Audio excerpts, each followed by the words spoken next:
बिस्मिल्लाहिर्रहमानिर्रहीम। Welcome to chemistry with Kamran Chaudhary. अगर आप इस चैनल पर नए हैं तो इस चैनल को सब्सक्राइब ज़रूर कर दीजिएगा, साथ बेल आइकन को लाजमी प्रेस कर दीजिएगा ताकि आपको आने वाली हर नई वीडियो का नोटिफिकेशन मिलता रहे।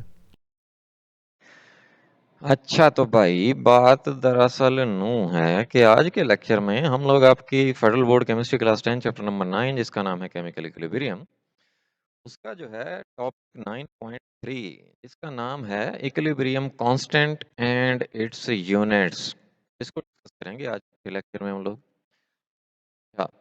जिन लोगों ने इस चैप्टर के प्रीवियस लेक्चर्स नहीं देखे हुए थे तो उसी चैनल पे जाओ, थे प्लेलिस्ट मौजूद है chemistry class 10 chapter number 9 chemical equilibrium की।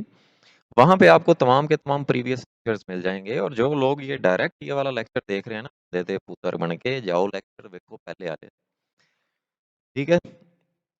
फिर ਤੁਸੀਂ बार-बार नीचे कमेंट ਦੇ ਵਿੱਚ पूछ रहे होंगे हो सर फलां लेक्चर कितने वे फलां लेक्चर कितने वे। तो प्लेलिस्ट मौजूद है, प्लेलिस्ट में आपको तमाम लेक्चर्स मिल जाते हैं जितने भी मैंने अपलोड किए हुए होंगे। ठीक है, चलते हैं भैया आज के लेक्चर की तरफ।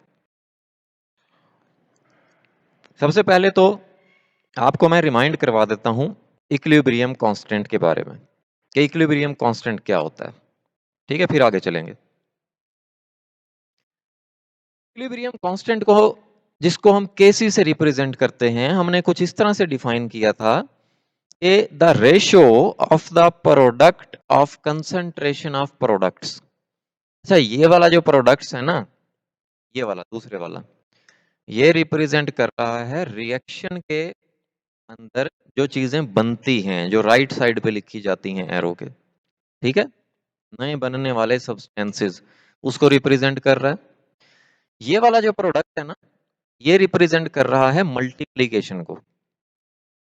जितने भी प्रोडक्ट्स बनते हैं एक केमिकल रिएक्शन में, उनको आपस में हम लोग मल्टीप्लाई करवाएं उनकी कंसंट्रेशन को। इस चीज से फिर डिवाइड करना है to the product of concentration of reactants.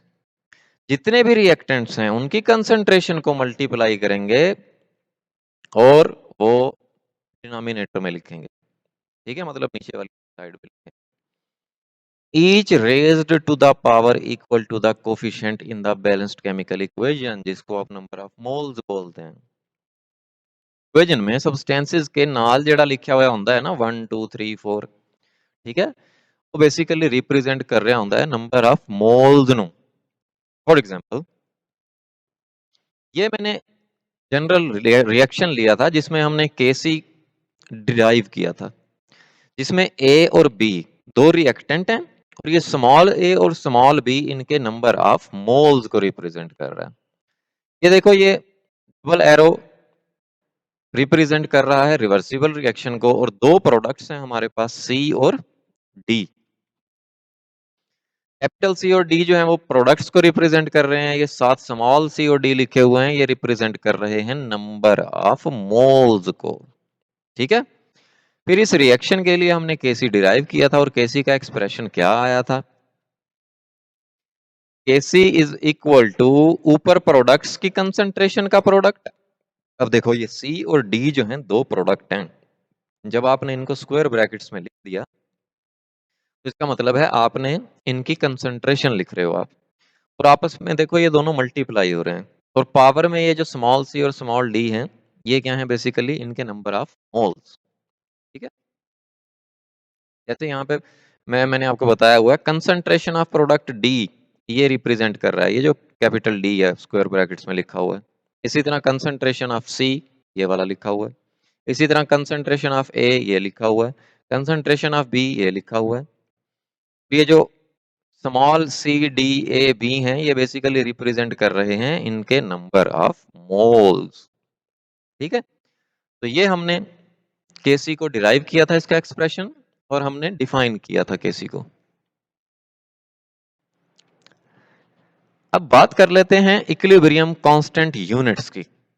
ठीक है,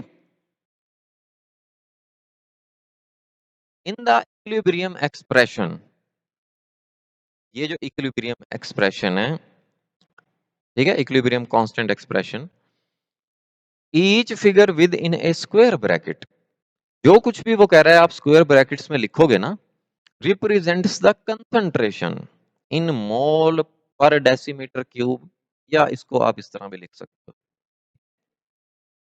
इस dm क्यूब को जब आप ऊपर लेकर जाते हो तो ये -3 हो जाती है पावर इसकी, ठीक है। या आप इसको इस तरह लिख सकते हो, दोनों तरह से आप लिख सकते हो इसको। अब वो ये कह रहा है जो कि मैंने अभी आपको बताया कि जब स्क्वायर ब्रैकेट्स में आपने रिएक्टेंट्स या प्रोडक्ट्स लिख दिए तो it means you are talking about their concentration, their amount, their active mass, एक ही बात होती है, ठीक है। The units of Kc therefore depend on the form of equilibrium expression. अब अगर हम Kc के यूनिट की बात करें तो वो डिपेंड करेगा इस Kc एक्सप्रेशन के ऊपर, ठीक है। एक्चुअली वो डिपेंड कर रहा होगा सब्सटेंसेस पे, कितने प्रोडक्ट्स हैं और कितने रिएक्टेंट्स हैं, ठीक है। वो Kc उन पे डिपेंड कर रहा होगा।